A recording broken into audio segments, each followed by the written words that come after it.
Well, truth be told, he's kind of right. But welcome to Time About the Movies, everybody. Today we are taking a look at the 5 films of October 3rd, 2014. And there's no bigger new release this weekend than Gone Girl, based off the best-selling book by I had the name Gillian Flynn. I had the name for a second and I lost it. But on the occasion of his 5th wedding anniversary, Nick Dunn, played by Ben Affleck, reports that his wife Amy Rosamund Pike has gone missing. Under pressure from the police and a growing media frenzy, Nick's portrait of a blissful union begins to crumble. Soon his lies, deceit, and strange behavior have everyone asking the same dark question: did Nick Dunn kill his wife? And let me just say right now, this one was a very tough one to contemplate the first time I saw it, because I'll start off by saying right off the bat, this is an outstanding movie. It's one of the best films of the year, easily, but the ending is one of those endings where you really don't know how to feel about it. And if you don't know what I'm talking about, stick around, because, yeah, it's one where, if you have not read the book, like I didn't read the book, yeah, this is going to be one where it's just kind of like, yeah, I have no idea how to accept this, but, let's start off with the rest of the film as a whole. First off, I'll say that it's another great movie by David Fincher, who directed this, of course. It's his amazing abilities, and he continues to prove he can create very dark and gloomy elements in these type of situations very well.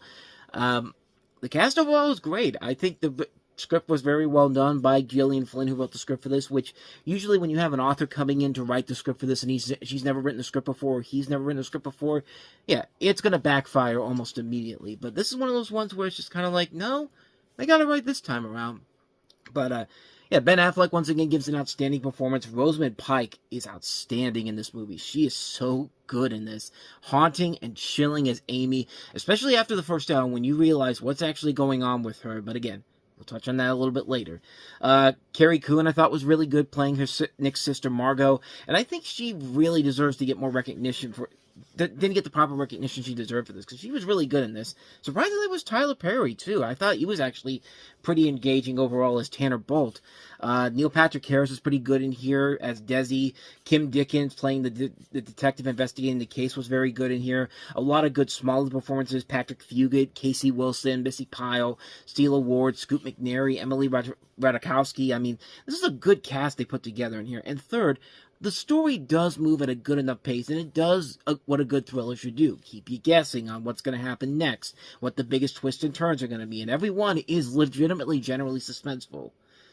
Which brings us to our ending, and it's one of those endings where, honestly, you really don't know how to feel about it. But then again, that's what makes a good movie interesting, because sometimes you don't know how you're supposed to feel about a specific ending or not. This is definitely one of those ones where you could definitely see the arguments for both sides here. I mean, you don't know who to root for: Nick, despite the fact that he does cheat on his wife with Ratajkowski, or Amy, who we find out at the hour-long point is actually not who she claims to be, and tries to frame Nick for her murder and leads a double life only for her to end up returning to her husband.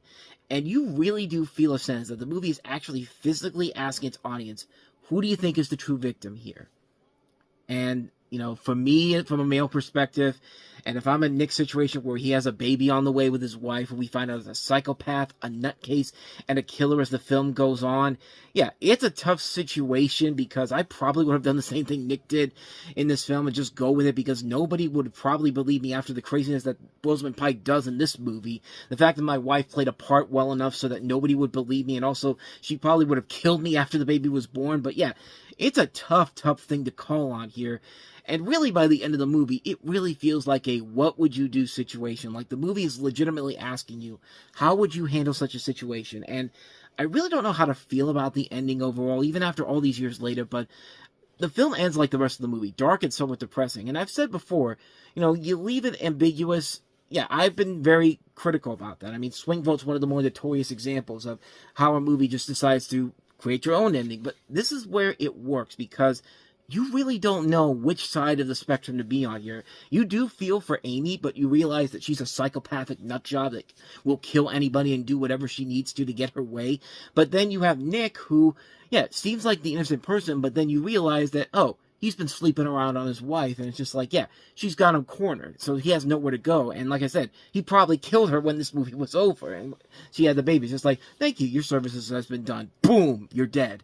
And now nobody will believe that I killed you. Like, I don't know. That's just my personal thinking behind it. I know it's like a wacky cuckoo theory to some people, but I don't know. Let me know what you think down below. But regardless, though, that's what I come to see David Fincher films for, because he knows how to perfectly handle dark and depressing movies and make them incredible. And Gone Girl is yet another masterpiece from Fincher. A lot of great performances, a good story, a dark visual style, and it really is one of the best movies that came out in 2014. Easily one I highly recommend. If you haven't seen Gone Girl, seek it out. Even if you never read the book, you'll still find a lot to enjoy about it. No question about it. So with all that said, let's go ahead and move on to our next movie. And yeah, this franchise did not start off the best way possible. Here's Annabelle. Annabelle, in theaters October 3rd. By the way, the lead actress of this movie is named Annabelle too, Annabelle Wallis. So, I mean, why don't we just go ahead and have everybody named Annabelle here? Because, I don't know. But, yeah, like I said, this spin-off franchise did not get off to the best starts overall. John Form, who has a bizarre-ass name. I mean, John Form. I don't know. But John Form has found the perfect gift for his expected wife, Mia, a beautiful, rare, vintage doll in a pure white wedding dress. But Mia's delight with Annabelle doesn't last long. On one horrific night, their home is invaded by members of a satanic cult who violently attack the couple. Spilled blood and terror are not all they leave behind. The cultists have conjured an entity so malevolent that nothing they did will compare to the sinister conduit to the dam that is now Annabelle. And like I said before, there's only one reason why this movie does not work. And you have to go straight to the man who's behind this movie, John R. Leonetti. Now, if you don't know who this guy is quite literally a definition of a hack director, because this is the same man that gave us such magnificent masterpieces as Mortal Kombat Annihilation, The Butterfly Effect 2, Wish Upon. Remember that movie? Probably not if you're watching this chronologically, but we'll get to that in 2017. But, yeah. He's a hack director. He's a guy that they bring in to try to get whatever he can from a franchise, and it pretty much just falls apart completely once he gets on board. Because, like I said, yeah, he's the main reason why this movie fails. Because, yeah, it's a movie where it's literally nothing but the Chucky format, except instead of Chucky, it's Annabelle. Like, it's literally the same concept. There's nothing scary about this movie. It's nothing but cheap jolts and cheap scares. Like, The Conjuring was good in their jump scares. The Conjuring series as a whole is much better in their jump scares than a movie like this. And yeah, it's bland, it's forgettable, the acting is not that great, even though you have people like Alfre Woodard also in here as well, who can usually do no wrong. But yeah, this film was just a colossal misfire in general. And yeah, for a film that runs about over 90 minutes, yeah, it's definitely a film where it's just kind of like, okay, we've had enough of this, so yeah, let's just go ahead and move on here. But yeah, but like I said, this franchise does get better once they get rid of John Leonetti and they bring in capable directors. Case in point with Annabelle Creation, the prequel that came out before that. Yeah, this is a prequel before a prequel too, but this is a prequel that is done better because it's directed by David Sandberg, who has gone on to have a decent career with Lights Out and the Shazam movies. And then following that, they have Annabelle Comes Home, which was actually a pretty good movie, directed by Gary Doberman, who wrote the script for this. So, like I said, all this ties back. The one thing that really hurts this movie is the main director on this film, and that's Leonetti. Leonetti clearly is not a good director, and it shows with this movie right here. This is a bad movie. This is a really, really bad film, but the Annabelle films do get better from here. You just gotta wait 3 more years for that to happen, and then boom, the Annabelle series gets back on track after that. So, take that for what you will. But with all of that said, let us go ahead and move on to another kind of horror in a way you've never seen before. I mean, it's not Annabelle type of horror, but it's Christian film horror with some bigger stars attached to it. This is Left Behind. I know you all want answers, and believe me, so do I, and I'll do my best to get them. I heard some doctors talking. It's not just here. It's all over the world. Oh, why did I choose to be gay? See, you couldn't really tell the difference between The Simpsons and Left Behind, could you? Except the fact that the guy literally said the title of the parody movie, Left Below, and you see Homer there, but you get the idea. This is basically a remake of the 2000s movie, which was in and of itself based off of the book of the same name, which is a Christian apocalyptic thriller where you have Nicolas Cage as a husband and his wife, played by Leah Thompson, facing marital difficulties, as well as their 2 children. One of them's coming back, and the plot is mostly altered altered to mostly take place on an airplane, and the Antichrist does not appear as the rapture happens. You have a cast that includes some notable names in here: Nicolas Cage, of course, Leah Thompson, Chad Michael Murray, Nikki Whelan, Jordan Sparks from American Idol. So this was a Christian movie that was trying to appeal to more of a mainstream audience, and boy, did it fail miserably. I mean, this makes the original Left Behind look like Citizen Kane by comparison. I mean, this makes the other bad Christian movie of the year, Saving Christmas, look better by comparison. I mean, good Lord, this movie was just such a mess of a film. And for Nicolas Cage, a man who's been involved in some of the worst movies ever, Bangkok Dangerous, Season of the Witch, Next, the Ghost Rider movies, what else? He's had a lot of bad movies in his career. But yeah, this may be the worst of the worst. And that is saying a lot about Nicolas Cage in general. Because here's the thing about Nicolas Cage in this movie.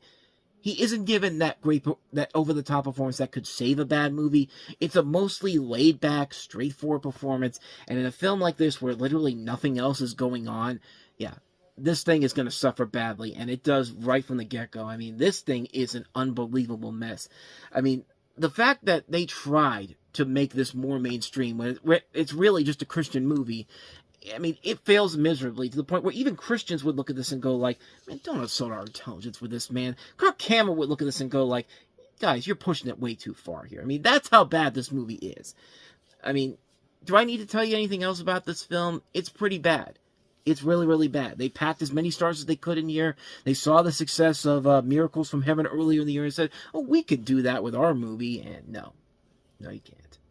So there you go. That's all I have to say about Left Behind. So let's go ahead and move on to our next movie, and that is The Good Lie, starring Reese Witherspoon. Down story. It really shows what happened years ago. You can come from nowhere and become somebody. The most beautiful part is to be able to share it. I will pray for you, Yardi. Yardi? It means great white cow. Better than a lot of things I've been called. The Good Lie, rated PG-13, starts October 3rd. On the one hand, I'll give him points for not showing Reese Witherspoon until the very end of the movie. But, yeah, I thought that was kind of intriguing, that her name's all over the marketing. I mean, you see the poster in the background, but, yeah, they don't really show her much in that little trailer there. But at the same time, though, this is definitely an Oscar bait movie. I mean, I'll give him points for bringing back the theater reactions after the movie, you know, the whole people going like, oh, it was so uplifting and so captivating, because we haven't had that in a long time. So I guess I'll give him points for that, too. At the same time, though, this is not really that great of a movie. It's the definition of an Oscar bait movie. You have a story that follows 4 Sudanese children orphaned after their village is massacred in the Second Sudanese Civil War, who make an arduous, dangerous trek through the plains, enduring hardship, death, sacrifice, all the way until they reach safety in a refugee camp in Kenya. Years later, these youths are among 3,600 selected for resettlement in America, only to have one girl among them to send to Boston, that one played by Reese Witherspoon. While the 3 boys must make a new life in Kansas City. Together, these young men must adjust to an alien culture as the emotional baggage of their past haunts them. However, these newcomers and their new friends, like employment counselor Carrie Davis, strive to understand one another in their new home as they make peace with their histories and a challenge that will change all of their lives. And, yeah, it's a movie where we've kind of seen this story done before. It's basically kind of a fish-out-of-water story, and I guess to the movie's credit, it's not terrible. It's not a bad movie per se. It's just a movie that feels literally like hey, we're trying to get an Oscar so badly here. And yeah, it's a movie where, yeah, it's the definition of a fish out of water film and an Oscar bait film, but not terrible overall. I mean, it's a film where it's just kind of like, it's okay, I guess, but nothing that really makes it stand out or anything. You know, Reese Witherspoon's going to be in a much better movie later on this Oscar campaign. That is definitely a much better movie of her out in a place she's never been before with Wild, which we'll get to that fairly soon, probably in December. I think, yeah, it comes out. But this one's definitely the definition of an Oscar bait film, and one that's just kind of like, not bad, but not great either. So take that for what you will. So with all that said, let's go ahead and move on to our last movie that we have here, and that is Jason Reitman's latest film, Men, Women, and Children. I need your help. Men, Women, and Children, rated R. I mean, it's certainly better than Labor Day was, but even then, I wouldn't even say it's that great of a movie in general. I mean, when I really look at it, Jason Reitman was kind of on a little bit of a lull between, young adult and also the Ghostbusters Afterlife. But this isn't a bad movie overall. The movie follows the story of a group of high school teenagers and their parents as they attempt to navigate the many ways the internet has changed their relationships, their communications, their self-image, and their love lives. The movie attempts to stare down social issues such as video game culture, anorexia, infidelity, fame hunting, and the proliferation of illicit material on the internet. As each character and each relationship is tested, we are shown the variety of roads people choose, some tragic, some hopeful, as it becomes clear that no one is immune to the enormous social change that has come through our phones, our tablets, and our computers. Quite literally, the thing I'm recording on right now is my phone. So yeah, the things that we were able to do now with our phones and all that is amazing in this day and age. But yeah, like I said, man, this is a film where it's not bad, but it's definitely a movie where you feel like there was so much more left on the table, especially with the strong cast they have in here. I mean, you're talking about Emma Thompson doing the narration. You got Rosemary DeWitt, Jennifer Gardner, Judy Greer, Dean Norris, Adam Sandler in a more serious role, Anson Elgort, Caitlin Dever, J.K. Simmons, David Denham, Dennis Haysbert, Timothy Chalamet. This is one of his earliest film roles in here. Phil LaMarr, the great voice actor, has a role in here as the shrink. You see him in that trailer there. I mean, this should be a great film overall, but it feels like it's being a little too subtle with it's being way too subtle with its ideas of what it's trying to get across to you. Like, it's trying to tell you that the internet it's like trying to be like, the internet may be evil, but you know what? The internet can do a lot of other things too. And okay, well, can you be a little more less subtle about it? Because yeah, for a Jason Reitman movie, a guy who's made so many good movies up to you and made a movie that was completely completely did a good job of handling teen pregnancy in a movie like Juno. This one feels like it's really going way too far here. Like, I mean, it's not a good movie overall, but I will give it points for where credit is due. I think there's a lot of good performances in this movie.